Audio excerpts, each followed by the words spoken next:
নাম সাহিত্যের রসের মেলা। সাহিত্যের মাঝে লুকিয়ে আছে সাহিত্যের অমৃত রস ভাণ্ড। তারই মাঝে খুঁজে বই মেলাতে দেখো কবি পাঠকেরই কাণ্ড। বইয়ের মাঝে লুকিয়ে পড়ে খাচ্ছে রস ইচ্ছে মতো, এ রস কখনো শেষ হবে না, তোরা খাক খুশি তত। পিঁপড়ে সেজে সাহিত্যের রসে দেখতে চাই বঙ্গবাসী, সবার মতো আমিও তত সাহিত্য খুব ভালোবাসি। ছবি আঁকার স্কুল। মোরাম রাস্তা চলে গেছে এঁকে বেঁকে, রাস্তার শেষ প্রান্ত বলে চলে নদী পাথরে হোঁচট খেয়ে চলেছি সেই পথে। আঁকা বাঁকা পথে তৃষিত ঝর্ণার কাছে এসে বুঝেছি তৃষ্ণাপথ শুধু মর্মে। এই যে এত সৌন্দর্য, অরণ্য, পাহাড়, নদ নদী, সৌন্দর্য আসলে নিজেই একটা শর্ত। ব্যক্তিগত বুননে পৃথিবীর সকাল ও সন্ধ্যাগুলো অপ্রাপ্তির দীর্ঘশ্বাসে চলে যায় নিস্তব্ধ একলা পথের আলো। খুব সরলভাবে একটা ছবি আঁকা স্কুল। আমি এই প্রশ্নতে খুব হাসি ও মোর পেখমে অশ্রুসিক্ত বৃন্দাবন ভুল করে ফেলে গেছ তুমি। ভিতর পথের বাঁকে ডানা ঝাঁপটায় নিরুপায় সাদা কবুতর। পথ শেষ হওয়ার কোনো পথ থাকে না, অনর্থক হয়ে যায় পাখি জন্মের অবসর।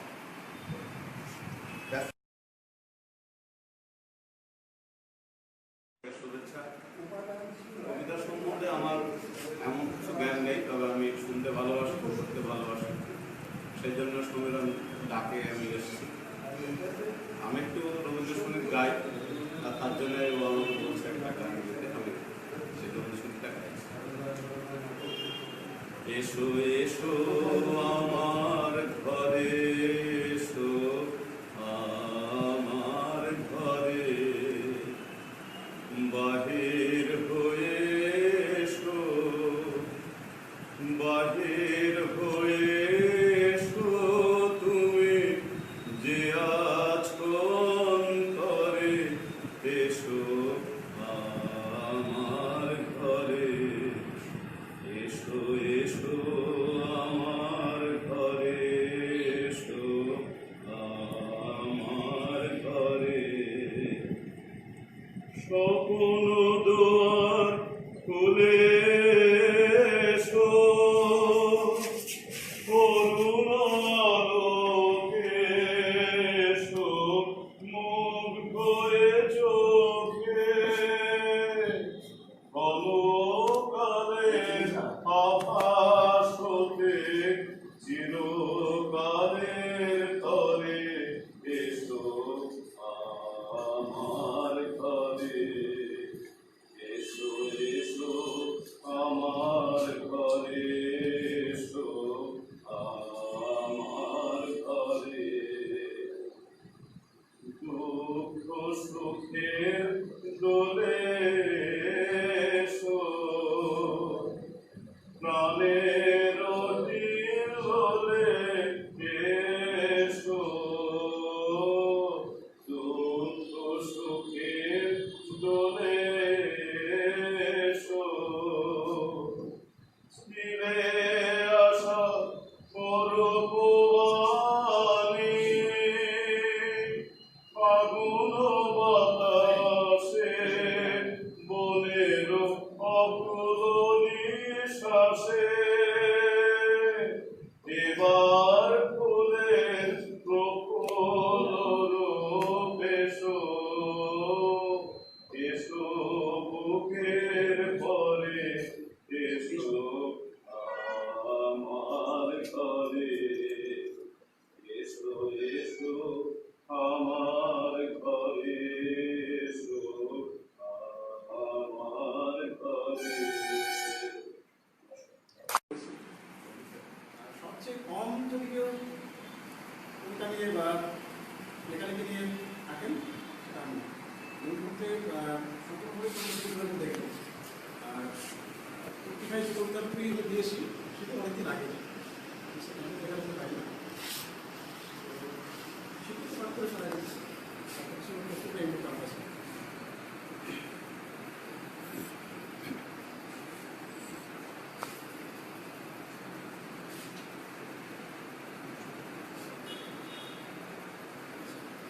এখানে যে দুটি কবিতা রয়েছে নাম দিয়েছিলাম স্মৃতি ও মৃত্যু শীর্ষক কবিতা, খুবই সংক্ষিপ্ত, বলার আগে বোধহয় শেষ হয়ে যাবে। সেই জন্য কবিতা লেখার আগে একটু দু একটা কথা বলে নিই পড়ার আগে। আসলে প্রত্যেকটা কবিতার পিছনে একটা গল্প থাকে, খুব ছোটো গল্প, বড় গল্প যাই হোক না কেন। তো এই দুটো কবিতাও খুব ছোটো ছোটো গল্প থেকে তৈরি। প্রথম যেটি রয়েছে স্মৃতি শীর্ষক কবিতাটি, একদিন বাসে যাচ্ছিলাম, আমার পাশে যে বসেছিল যে আমাকে ভালোবাসত অনেক আগে বাঁচত, তখন হয়তো বাঁচত না। তো কিছুক্ষণ কথা বলার পর সেটা গন্তব্যে নেমে গেল। বাকিটা পথ যখন একাকি যাচ্ছিলাম তখন মনে দু একটা কথা যেন মনের মধ্যে গুনগুন করছে, সেটাই পরে লেখা এই দু তিনটি লাগে। স্মৃতি, সে তো সততই জানে সময় আলগা হবে পিছনের দিকে, হঠাৎ গরম চোখে অলস প্রাণ করে মনে রাখে নামহীন ভুলে যাওয়া থেকে। প্রথম কবিতা। দ্বিতীয় কবিতাটি মৃত্যু। যেটা মাস্টারমশাই বলছিলেন, দেবীদেবাবু বললেন যে আমরা যখন স্বপ্ন দেখতে ভুলে যাই বা স্বপ্নের উপর যখন অন্য কেউ অধিকার স্থাপন করে তখন বোধহয় আমাদের এক ধরনের মৃত্যু হয়, যেটা শারীরিক মৃত্যু নয়, মৃত্যুটা আত্মার দিক থেকে, মনের দিক থেকে। তো সেই ভাবনা থেকে এটা লেখা, খুবই ছোট কয়েক লাইনে।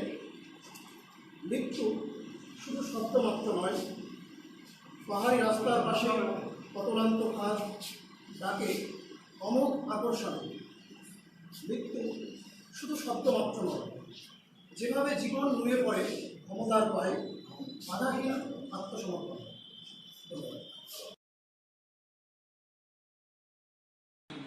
আকারে ছোট হতে পারি কিন্তু এই গুরুত্ব অনেক বেশি, সেটা আমরা অনুভব করছি। সব থেকে বড় কথা, যে মানুষটি আজকে আমাদের সাথে আছেন, যে আমাদের বয়সের সময় কত খারাপ, কিন্তু ওনার যে মন, সে মনের তুলনা করতে, ওনার যে সঙ্গ আমরা পাচ্ছি এর তুলনা মনে হয় কোথাও হবে না। প্রসঙ্গত আমি একটি গল্প ছোট করে বলছি সংক্ষেপে, যে বশিষ্ঠ রামচন্দ্রের গুরুদেব ছিলেন। বশিষ্ঠ আর বিশ্বামিত্র এরা দুজন যে কে বড়, এই নিয়ে একটা দ্বন্দ্ব শুরু হয়েছিল। শেষ পর্যন্ত বশিষ্ঠ এবং বিশ্বামিত্র শেষজির কাছে, অর্থাৎ শেষনাগের শরণাপন্ন হলেন যে আমাদের কে বড় তার বিচার করার জন্য। শেষনাগ উনি ভেবে বললেন, ঠিক আছে, তাহলে আমার মাথায় যে পৃথিবীর ভার আছে, আপনারা একটু এই ভার বহন করুন। প্রথমে শেষনাগ বিশ্বমিত্রকে বললেন যে আপনি একটু পৃথিবীর ভার বহন করুন। তো বিশ্বমিত্র উনি মুহূর্তের মধ্যে কাঁপতে শুরু করলেন, উনি পৃথিবীকে ধরে রাখতে পারলেন। তখন শেষনাগজি বললেন যে বশিষ্ঠকে, তাহলে আমার ভার একটু আপনারা নিন, আমি একটু ভাবনা চিন্তা করে উত্তর দিচ্ছি। তো বশিষ্ঠ সেই ভার অনায়াসে সময়ের পর সময় ধরে গ্রহণ করতে পারলেন। এদিকে বিশ্বামিত্র বলছেন যে আপনি বলুন কে শ্রেষ্ঠ। তখন শেষনাগজি বলেছিলেন, এ তো দেখতেই পাচ্ছেন যে আপনি তপস্যা করেছেন যুগ যুগ ধরে, কিন্তু আপনার থেকে বশিষ্ঠ যিনি, যার সৎসঙ্গের যে গুণ, উনি সৎসঙ্গের জোরে সমস্ত পৃথিবীকে ধরে রেখেছেন। তার সৎসঙ্গ আপনার তপস্যার থেকে অনেক বড়। সুতরাং বিচার তো হয়ে গেল। তা আজকে আপনাদের সকলের উপস্থিতিতে আমি এই কথাটা বললাম বা বলতে আমার খুব ভালো লাগলো যে এই সান্নিধ্য, এই উপস্থিতি আমার চিরস্মরণীয় এবং আমি সকলকে আমার প্রণতি জানাচ্ছি যে আপনারা এভাবেই আসবেন এবং আপনাদের সঙ্গ যেন পায়। এবং প্রাজ্ঞ কবি, রাজনীতিবিদ, আমাদের প্রাক্তন মন্ত্রী, ওনার যে কত পরিচয় আছে, উনি যে কত বড় মাপের মানুষ, সে আমরা যারা একটু সান্নিধ্যে এসেছি তারা জানি। খুব ভালো লাগছে। তো আবার আমরা সহযোগিতার মাঝে শুনে যাচ্ছি। এইবার দেখুন, আমরা গুটি কয়েক ছেলে এখানে যারা আছি সকলেই পত্রিকার মোটামুটি কাঁধে সকলেরই পত্রিকার ভার আছে। প্রত্যেকে সমানভাবে এই দায়িত্ব আমরা বহন করছি। আমাদের অন্যতম আর একজন পত্রিকার সদস্য প্রসেনজিৎ বলে রাখে, প্রসেনজিৎ দাস, প্রসেনজিৎকে কিছু কথা এবং একটি কবিতা, সরস্বতী কবিতা পাঠ করার জন্য উপস্থিত আজকের সভার সভাপতি, মাননীয় সভাপতি এবং আমন্ত্রিত অতিথিবৃন্দ, পাশাপাশি আমাদের স্বপ্নের খেলা পত্রিকার পরিচালকবৃন্দ এবং অন্যান্য অতিথিবৃন্দ সবাইকে আন্তরিক প্রীতি, শুভেচ্ছা, ভালোবাসা জানাই এবং শ্রদ্ধা জানাই। আমাকে সোমেনদা বললেন কবিতা আবৃত্তি করতে। কবিতা খুব একটা আমি লিখি না, প্রবন্ধটা লিখি মাঝে মাঝে। আমি একটা প্রবন্ধ, ছোট্ট একটা প্রবন্ধ আমি পাঠ করে শোনাচ্ছি আপনাদের।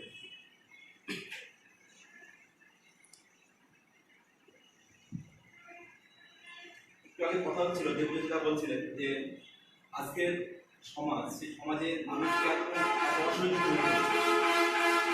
অসহিষ্ণুতা কেন?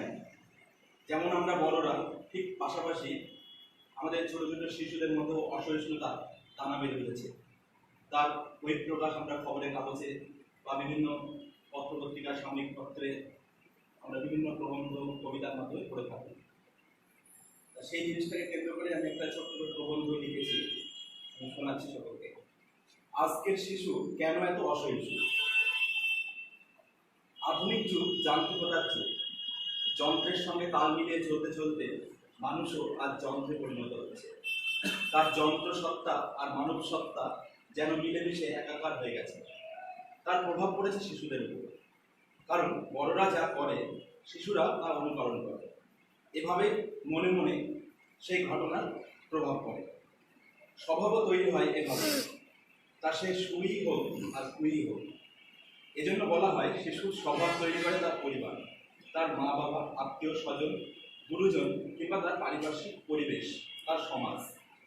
এর মধ্যে বাড়ি তার আদর্শ স্থান, কারণ home is the first school where the child learns his first lesson. প্রত্যেকটা শিশুর নিজস্ব একটা জগৎ থাকে, সেই জগতেই সে বিচরণ করতে ভালোবাসে। কেউ হয়তো ছবি আঁকতে ভালোবাসে, কেউ গান গাইতে, কেউ নাচতে, আবার কেউ হয়তো ছবি দেখতে, গল্পের বই পড়তে, টিভি দেখতে, গল্প করতে বা খেলতে ভালোবাসে।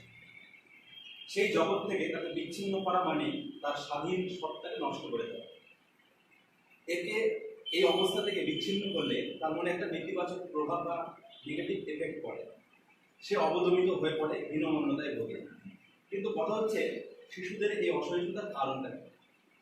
সহ্য শক্তি বা সহনশীলতা মানুষের জীবনে একটা গুরুত্বপূর্ণ দিক, কিন্তু আজকের শিশু বোধ হয় সহনশীলতা হারাতে বসেছে। একটুতে উত্তেজিত হয়ে পড়া, জেদের বশে খারাপ কিছু করে ফেলা, আত্মহনন ইত্যাদির মতো কাজ হচ্ছে আচ্ছা। আবার মাত্র 20 টাকা ধার নিয়ে শোধ করতে না পারায় সহপাঠীর হাতে সহপাঠী খুন, সামান্য বিষয় নিয়ে বন্ধুতে মারপিট, চুল ছেঁড়াছেড়ি, খবরের কাগজের পাতায় নিত্য নৈমিত্তিক ব্যাপার। সম্পত্তির লোভে ছেলের হাতে বাবা খুন, প্রেমের প্রত্যাখ্যাত হয়ে প্রেমিকের হাতে খুন প্রেমিকা। এই যে নানা খবর আমরা প্রতিনিয়ত করে থাকি খবরের কাগজে। এর একটাই কারণ, আজকের শিশু বড় অসহিষ্ণু, মাথা ঠান্ডা করে কোনো কিছু মীমাংসা করার মতো সহনশীলতা এর নেই। এর কারণ আজকের শিশু না চাইলেই সব কিছু পায়। জন্মের পর থেকে বাবা বা মা নিজে না খেয়ে ছেলে মেয়েকে সব কিছু উজাড় করে দিতে চায়, আর শিশু আখ খাওয়া করে ফেলে দেয়, পরিবর্তে তুলে নেয় আরেকটা নতুন জিনিস। এভাবে হাতের কাছে সব জিনিস পেয়ে তাদের অভ্যাস এমন হয়ে পড়ে যে পরবর্তীতে তা না পেলে যেন তেন প্রকরণে হোক সেটা আদায় করতে তৎপর হয়। সেটা যে কোনো কিছুর বিনিময়ে। দোষ তো আমাদেরই, যে সে সুযোগ তো শিশুকে আমরাই করে দিয়েছি। শিশুদের মধ্যে একটা কৃত্রিম অভাব তৈরি করতে হবে যাতে সে না চাইলে কোনো জিনিস পায়। তবে তো সেই জিনিসের কদর বুঝবে। একটা জিনিস আধখানা করে খেয়ে ফেলা জ্বালা সেটাকে বুঝতে দিতে হবে। আমার মনে আছে ছোটবেলায় তখন খুব সম্ভবত ক্লাস 7-এ পড়ি, পুজোর অন্তত 2 মাস আগে বাবার কাছে বায়না নতুন শু কিনে দিতে হবে। নিহাত এক জোড়া শু, দামটাও কম নয়, তাকে আর বাবা কিনে দেবেন? শুরু হলো বায়না, মাকে বললো কাজ হলো না, বাবার কথা শেষ কথা, তোমার বাবা যখন বলেছে তার মুখের ওপর কথা বলা আমার সাধ্য কি? মার স্পষ্ট জবাব, অনেক অনুনয় বিনয়, আমি কিন্তু ভাত খাবো না, না খেও না কেউ, বাবার স্পষ্ট জবাব। শেষে 2 মাস বাদে পুজো এলো, সপ্তমীর সন্ধ্যা, জুতো কিনে না দিলে ঠাকুর দেখতেও যাবো না। বাবা এবার আমার কাছে হেরে গেল, শেষে আমার পছন্দ মতো জুতো জোড়া পেলাম। তাহলে 2 মাস অনবরত একই বায়না করে জুতোটা পেলাম। আর এখন হলে ছেলে যেদিন বলবে সেই দিনই চায়, নাহলে ছেলে ভয় দেখাবে আমি চললাম, ভয়ে তো মা বাবার মুখ চুল, অগত্যা কিছু করার থাকে না, কিনে দিতে বাধ্য। এই কৃত্রিম অভাবটা আজকে ছেলেমেয়েরা বুঝতে পারে না, বা বুঝতে দেওয়া হয় না বলেই আজকে ছেলেমেয়ে এত অসহিষ্ণু। তাই অভিভাবক অভিভাবিকাদের কর্তব্য, আপনারা বাচ্চাকে কৃত্রিম অভাবে রাখুন, সহ্য করার মতো মানসিকতা গড়ে তুলুন শিশুকাল থেকে। তবে তো বড় হয়ে তার সহনশীলতার পাশাপাশি সব কিছুকে মানিয়ে নেওয়ার মানসিকতা গড়ে উঠবে। আবার কিছু কিছু ছেলে মেয়ে দেখা যায় তারা অত্যন্ত ঘর কোনো স্বভাবে, হাতে স্মার্টফোনে ব্যস্ত অধিকাংশ সময়। তাছাড়া যে সমস্ত ছেলে মেয়েদের বাবা মা চাকরি বাকরি করেন তাদের তো কোনো কথাই নেই, তারা খুব আত্মকেন্দ্রিক হয়, তারা না পায় মা বাবার স্নেহ আদর, না পায় তাদের ভালোবাসা। এই জন্য এই সমস্ত শিশুগুলি ইগোসেন্ট্রিক হয়ে পড়ে, খুব সামান্য মানসিক আঘাতও তারা সহ্য করতে পারে না, কারণ তারা কখনো কারোর কাছে আঘাত পেতে শেখেনি, ঘাত প্রতিঘাতের মধ্যে দিয়ে সে বড় হয়নি। সে শুধু চেনে নিজেকে, তার বাবা মা তাকে বাইরের জগতের সঙ্গে পরিচয় করিয়ে দেয়নি, এটা অভিভাবকদেরই দোষ বলতে পারে। সবশেষে একটা কথাই বলবো, আজকের শিশু যেভাবে সহিষ্ণুতা হারাচ্ছে তাতে মনে হয় আগামী দিনে তা এক ভয়াবহ আকার নেবে। সমাজের সহিষ্ণুতা বলে আর কিছুই থাকবে না, আজকের সমাজ ঠিক সেদিকে এগোচ্ছে। নমস্কার।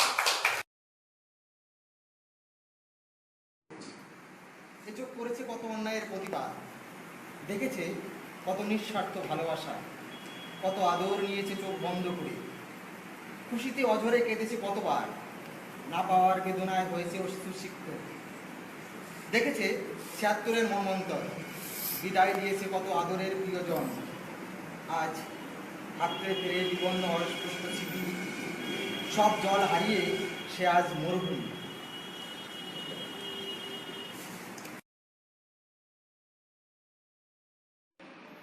আর যত ধুলো জরা গিলে নেয় হাসি মুখে, আমি তার কাছে শিখি সংস্কৃতি।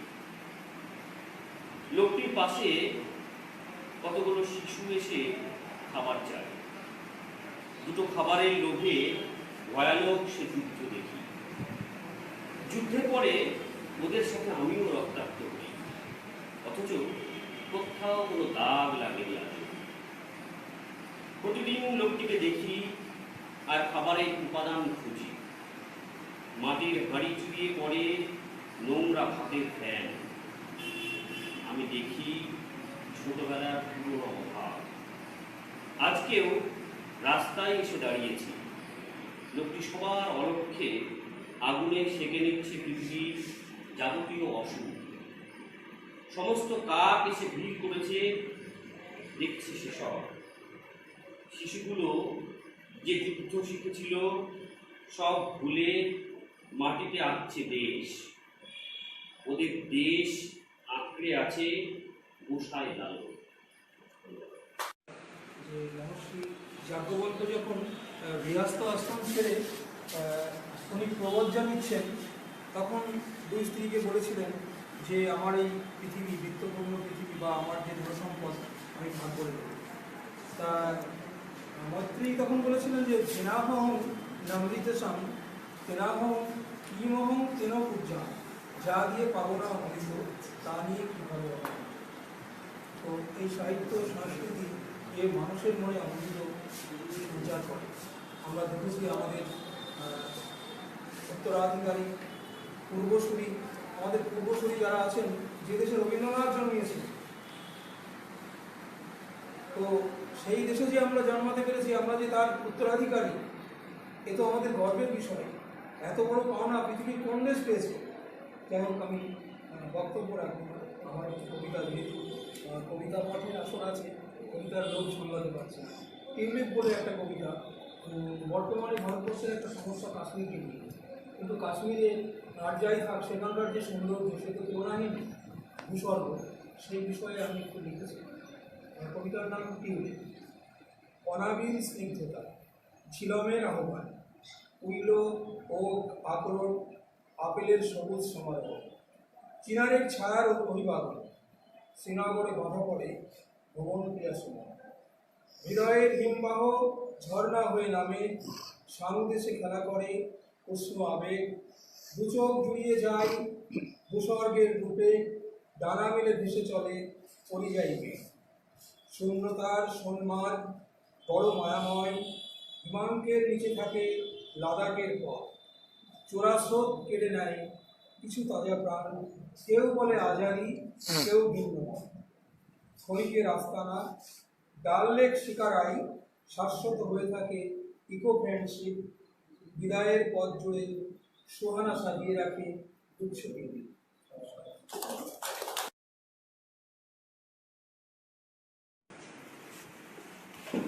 আমাদের স্বপ্নের খেলা পত্রিকার দ্বিতীয় বর্ষের দ্বিতীয় সংখ্যা প্রকাশে আমাদের মধ্যে উপস্থিত রয়েছেন পশ্চিমবঙ্গ সরকারের প্রাক্তন ভিন দপ্তরের মন্ত্রী, এলাকার বিশিষ্ট কবি সাহিত্যিক শিক্ষক সম্মানীয় গভর্নর সাংলার মহাশয়, আমাদের অতিথি কবিরা এবং সাহিত্য কবিতা প্রেমী সকলকে আমি আমার হৃদয়ের অন্তঃস্থলের গভীর অনুভূতি থেকে সম্মান ভালোবাসা জানাই। রবি ঠাকুর বলেছিলেন, অলস সময় ধারা বয়ে মঞ্চলে শূন্য পানে চেয়ে সেই মহাশূন্যের পথে ছায়া আঁকা ছবি পড়ে চোখে, কতকাল দলে দলে গেছে কত লোকে, সুদীর্ঘ অতীতে জয়োত্থক প্রবল গতিতে এসেছে ইংরেজ, বিকীর্ণ করেছে তার দেশ, জানি তার পথ দিয়ে বয়ে যাবে কাল, কোথায় ভাসাইয়া দেবে সাম্রাজ্যের দেশ বেড়া জাল। আমি এই লাইনগুলো এই জন্যে আমি বললাম, সম্মানীয় মাস্টারমশাই এবং আমাদের অতিথি কবি সকলেই চাইছেন যে স্বপ্নের খেলাটা দীর্ঘদিন বেঁচে থাকে, যেন এর শিকড় গভীর থেকে গভীরে পৌঁছায়, যেন মাটিতে যতটুকু না পৌঁছায় হৃদয়ের গভীরে যেন পৌঁছে যায়। তো কালের স্রোতে সবাইকে তো একটা সময় ভেসে যেতে হয়। আমরা চাইবো আপনাদের সকলের ভালোবাসা, আশীর্বাদ এবং সহযোগিতা আমাদের স্বপ্নের বেলাকে দীর্ঘদিন বাঁচিয়ে রাখবে। আমরা হয়তো স্বপ্নের বেলাকে একটা সময় এই সমাজের সংকীর্ণতার বেড়াজাল ডিঙিয়ে মানবতার অসীম মুক্ত নীলাকাশে পৌঁছে দিতে পারব। আমি বেশি আর কথায় যাচ্ছি না। আমি আমার প্রথম কাব্যগ্রন্থে রবি ঠাকুরকে স্মরণ করে, যেহেতু গতকালই রবির জন্মদিন গেছে, প্রথম একটা কবিতা আমি পাঠ করছি। কবিতাটার নাম ফিরে এসো। হৃদয়ের অন্তঃস্থলের গভীর অনুভূতিতে বারে বারে মনে পড়ে, অপসংস্কৃতি দিয়েছে থাবা, বড় প্রয়োজন তোমার। বিশ্ব বরেণ্য কবি যে তুমি, হৃদয় প্রভাতের রবি, চেয়ে দেখো আজি এই সমাজে বদলেছি কত ছবি। বৈশাখ শুধু মনে রাখে তোমার 25-এর ডাক এলে, বেপরোয়া সব নবযৌবন তোমাকেই গেছে ভুলে। কোথা আছো হে মহাপ্রাণ তুমি, ধুলো জমে যায় বই, তাও না তোমার চরণ ধুলো মাথা নত করে লই। সৃষ্টি তোমার লাইব্রেরিতে পাঠকের পথে, সুখের লাগি সংগ্রামে ওরা অনুভূতিগুলো করে। আরো একবার ফিরে এসো রবি, হৃদয়ের সমাজে জ্ঞানের হিয়ায় জ্বালিয়ে প্রদীপ বিশ্বধারা মাঝে। আমি আরেকটি কবিতা পাঠ করে শোনাচ্ছি। কবিতাটার নাম অনুভূতি। মরা নদীর প্রতিচ্ছবি, চোখের নিচে বর্তমান, ক্লান্ত নয়ন অপলকে চেয়ে ফিরে পাওয়ার গভীর টান। জীবন নদীরও যৌবন ছিল, প্রবাহে তার বেদন সুর, মৃতানুভূতি আলপনা মেখে যন্ত্রণাতে চাপা পড়ে গেল। চোখের জলটুকু তাই নিয়েছে বিদায়, বলে গেছে তুমি তুমি, উৎসস্থলে রেখে গেছে শুধু মুখ বালু বলবো। ধন্যবাদ, নমস্কার, সকলে ভালো থাকবেন। এবং সাংস্কৃতিক জগতের একজন মানুষ, সবসময় সদা সচেতন এবং সেবামূলক কাজের সঙ্গে সবসময় যুক্ত। জানতে এবার হ্যাঁ, আরেকটা কথা আমি ভুলে গিয়েছি। আমি ক্ষমা চেয়ে দিচ্ছি। জয়ন্ত খুব ভালো স্টুডেন্ট, খুব ব্রিলিয়ান্ট স্টুডেন্ট। জয়ন্ত কল্যাণ ইউনিভার্সিটির গোল্ড মেডালিস্ট, বাংলা বিভাগে, বাংলা সাহিত্য বিভাগে কল্যাণী বিশ্ববিদ্যালয় থেকে ফার্স্ট ক্লাস ফার্স্ট এবং গোল্ড মেডালিস্ট।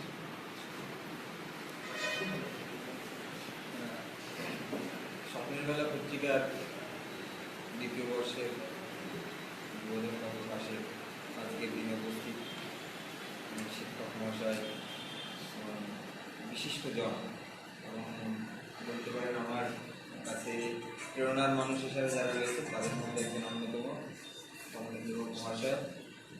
আমাদের উপস্থিত অলিম্পিক থেকে আমি দাদা বলে সম্বোধন করছি। বন্ধুরা, আমার বয়োজ্যেষ্ঠ যারা রয়েছে সকলের প্রতি আমার শ্রদ্ধা, আর আমার সমবয়সী যারা রয়েছে তাদের প্রতি ভালোবাসা, ছোট যারা রয়েছে তাদের প্রতি আমার ভালোবাসা রয়েছে। বিভিন্ন আলোচনা শুনে শেষ পর্যায়ে এসে আমি এইটুকুই আমার উপলব্ধি যে সামাজিক বিভিন্ন কুসংস্কার থেকে শুরু করে দুর্নীতি, অপশাসন, পাপ, যাই বলুক না কেন, এই সমস্ত কিছু থেকে মুক্ত করার এবং মানুষের যে নিজের সঙ্গে নিজের যে পরাধীনতা, নিজের জায়গা থেকে বেরিয়ে না আসতে পারে, যেটা স্যার প্রথমেই উল্লেখ করেছিলেন যে বাইরের বাধা কোনো বাধা নয়, আমাদের কি বাধা, অর্থাৎ আমরা যদি ঠিক থাকতে পারি তাহলে বাইরের বাধাটা আমাদের কাছে কোনো বাধা নয়। এবং আরও যে সমস্ত প্রতিকূলতা আমাদের সমাজ ব্যবস্থা বা ব্যক্তি জীবনে রয়েছে, সমস্ত কিছু থেকে বেরিয়ে আসার এক এবং একমাত্র হাতিয়ার যেটা ভাই বিশ্বজিৎ উল্লেখ করেছে একটু আগে। এবং আমি এই জিনিসটা সবার বক্তব্য থেকেই খুঁজে পেয়েছি যে সাহিত্য এবং শিল্পই হচ্ছে সেই জায়গা থেকে বেরিয়ে আসার একমাত্র হাতিয়ার। এবং সেই সাহিত্য শিল্পের চর্চা করতে পারলে আমরা নিজেদেরকে সেই জায়গা থেকে বের করে আনতে পারবো, সমাজকে সেই জায়গা থেকে বের করে আনতে পারবো। এই জন্য সাহিত্য শিল্প চর্চাটা অতি অবশ্যই প্রয়োজন এবং এটা খুব গুরুত্বপূর্ণ। আর সেই সাহিত্য শিল্পের একটা ক্ষুদ্র হলেও খুব মহৎ আমি মনে করছি আমাদের এই স্বপ্নের বেলা। এই চর্চার মধ্যে দিয়েও আমরা এই কাজগুলি করতে পারবো এই আশা রাখি। আর স্বপ্নের বেলা আরও এগিয়ে যাবে এই আশাটা রাখছি। তবে এখানে আমি আমার একটা দুর্বলতা বা ত্রুটির কথা উল্লেখ করছি যে সাহিত্য চর্চাটা জোর করে হয় না, অনেক সময় মনের মধ্যে থাকে। সবাই আমরা প্রকাশ করতে গেলে কবি হতে পারতাম, সবাই কবি, কিন্তু প্রকাশের অভাব সেখানে আমাদের। যাই বিভিন্ন কারণবশত হয়তো আমি সেই প্রকাশটা হয়ে ওঠে না, শারীরিক কিছু অক্ষমতা আছে। আমি জীবনের সঙ্গে আমার লড়াইটা বেশি করতে হয়। আমার বেশিরভাগটাই 90% আমার জীবনের সঙ্গে লড়াই করে চলতে হয়, বাকি 10% আমার বাইরের পরিবেশের সঙ্গে। তো সেখানে হয়তো সময় কম হয় বা নিজে নিজে ফিল করি। আমি অনেক কথা সত্যি কথাই বলছি, নিজে নিজে অনেক এমনও ভাবনা চিন্তা আছে আমি ফিল করি, কিন্তু সেটাকে আমি বাইরে প্রকাশ করার হয়তো সময় পাচ্ছি না বা সেটা আমি করতেও পারছি না।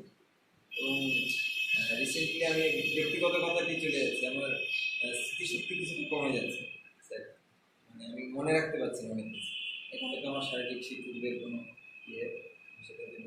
তো যাই হোক, আমি স্বপ্নের বেলা পত্রিকার সঙ্গে যারা যুক্ত রয়েছে, রঞ্জন, সমীরন্দা, প্রসেনজিৎ, বিশ্বজিৎ, আরও শুভঙ্কর, সঞ্জয়, সকলেই আর কি মোটামুটি যারা যুক্ত রয়েছে আমাকে মানে প্রথম থেকেই আমাকে এর সঙ্গে খুব মানে আন্তরিকভাবে আমাকে রাখার চেষ্টা করেছে, বা রাখার চেষ্টা করা তো ভুল হবে, মানে একসঙ্গে থাকি, একসঙ্গে করে এই চিন্তা ভাবনাটা আমি সঙ্গে নিই।